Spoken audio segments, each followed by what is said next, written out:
गूंज।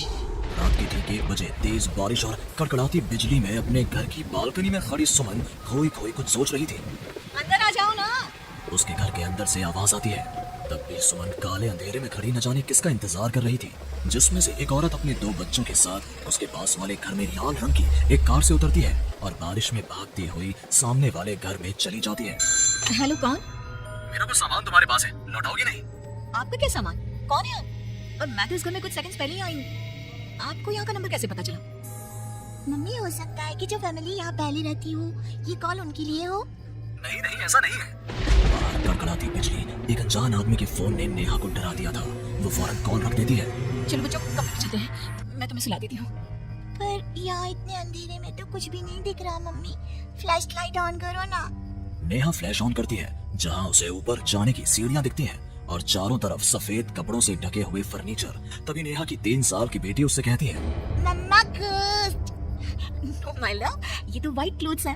चलो ऊपर मम्मा आपको स्टोरी सुनाएगी, सुनिए ना। चलो चलो चलो। नेहा स्ट्रॉबेरी को गोद में उठाती है और रोहन के साथ सीढ़ियाँ चढ़ना शुरू करती है। एक एक कदम उसे ऐसा एहसास हो रहा था मानो वो सीढ़ियों पर नहीं दलदल में कदम रख रही हो। ये मेरे पैर सीढ़ियों में धंस क्यों रहे हैं? बहुत देर चलने के बाद सीढ़ियाँ खत्म होती हैं। ऐसा लग रहा है मानो मैं जन्म से बस चल ही रही हूँ। जैसे तैसे थकी हारी नेहा ऊपर कमरे में पहुंचती है। जैसे ही फ्लैश बेड पर पड़ता है, वो देखती है कि उसके दोनों बच्चे पहले से ही बिस्तर पर सो रहे हैं। मेरा सर चकरा रहा है। बच्चे तो मेरी गोद में थे, यहाँ कैसे आ गए? और वो भी मुझसे पहले। नेहा कुछ समझ नहीं पाती और बेसुध होकर जमीन पर गिर पड़ती है। अगली सुबह उसकी आंखें सूरज की किरणें चेहरे पड़ने से खुलती हैं। नेहा बालकनी में जाती है, जहां उसे सुमन अपने बालकनी में खड़ी दिखती है। ऐसा लग रहा था मानो सुमन रात भर से वहीं खड़ी थी। सुमन नेहा को मुस्कुराकर देखती है। हेलो, मैं यहाँ कल ही शिफ्ट हुई हूँ। मेरे हस्बैंड का यहाँ ट्रांसफर हुआ है। आसपास कहीं घर ही नहीं मिला, तब 40 किलोमीटर दूर यहाँ ये घर मिला। आप यहाँ पर कब से हैं? पता नहीं, सालों हो गए, यहाँ कोई आया ही नहीं। फिर अब तुम आई हो तो राहत से लगी। आओ ना घर पर। हाँ हाँ, क्यों नहीं, मुझे भी कंपनी मिल जाएगी। वैसे कल रात यहाँ कुछ अजीब महसूस किया मैंने। मैं आकर बताती हूँ। नेहा सुमन से मिलने उसके घर जाती है और पिछली रात हुए इंसिडेंट के बारे में उसको बताती है। ये तो कुछ भी नहीं है नेहा, ऐसे तो कई इंसिडेंट्स मेरी एक फ्रेंड के साथ भी हुए हैं और रोज होते ही हैं। सुमन अपनी कार में बैठी अपने नए ठिकाने की ओर बढ़ रही थी। जंगल के बीच से गुजरती वो खुद से कहती है, ये सिविल इंजीनियर्स की लाइफ ना बड़ी मुश्किल है। कहाँ जंगल झाड़। कार एक घर के पास रुकती है। लीजिए मैडम, हम आ गए। आपको कुछ जरूरत हो तो मुझे कॉल कीजिएगा, मैं ये बगल वाले घर में ही हूँ। सुमन घर के अंदर जाती है। डाइनिंग टेबल पर पहले ही खाना रखा हुआ था, पानी का ग्लास भी, टीवी ऑन ही था। ऐसा लग रहा था मानो अभी अभी यहाँ कोई था या है। चलो, कंपनी अच्छी है, सब अरेंजमेंट्स मेरे आने के पहले ही कर रखे हैं। सुमन खाने की टेबल पर बैठती है, जहाँ 5 लोगों का खाना परोसा हुआ था। 5 प्लेट किसके लिए सर्व कर दिया? हाथ है। सुमन अपनी प्लेट से खाना शुरू करती है और उसी वक्त बाकी 4 प्लेटों से भी खाना गायब होने लगता है। प्रमिल, कहाँ हो तुम प्रमिल? सुमन भागती हुई अपने ड्राइवर के घर पर जाती है। सुमन क्या देखती है कि प्रमिल जमीन पर गिरा हुआ है। फर्श पर हर तरफ खून ही खून।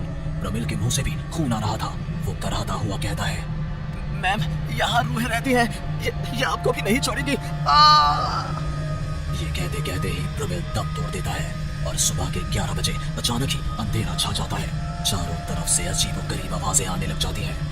मम्मी आई, अरे कोई खाना देगा क्या मुझे? अरे जो सुनिए ना, प्लीज मुझे मारो। पापा बचाओ, ये लोग कौन है? सुमन अपने दोनों हाथों से अपने कान को बंद कर लेती है और जोर जोर से चीखती है। अचानक एक सन्नाटा चारों ओर फैल जाता है। सुमन प्रमिल के घर से बाहर निकलती है। चारों ओर घुप अंधेरा, वो भी कुछ देख नहीं पाती और वापस अपने घर की ओर लौट आती है।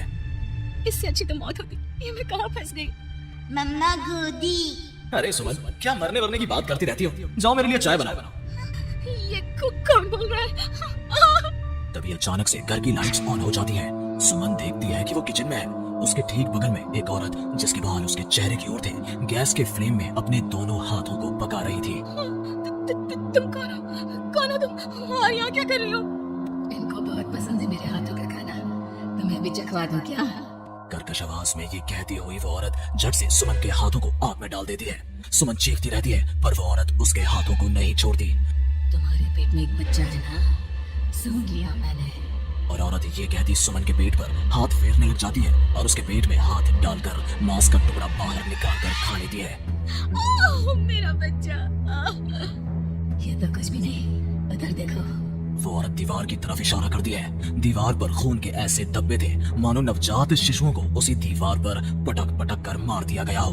तभी वहाँ लगभग 5 साल का एक बच्चा आता है। उसका शरीर पूरा सफेद और आंखें काली थी। माँ, भूख लगी है।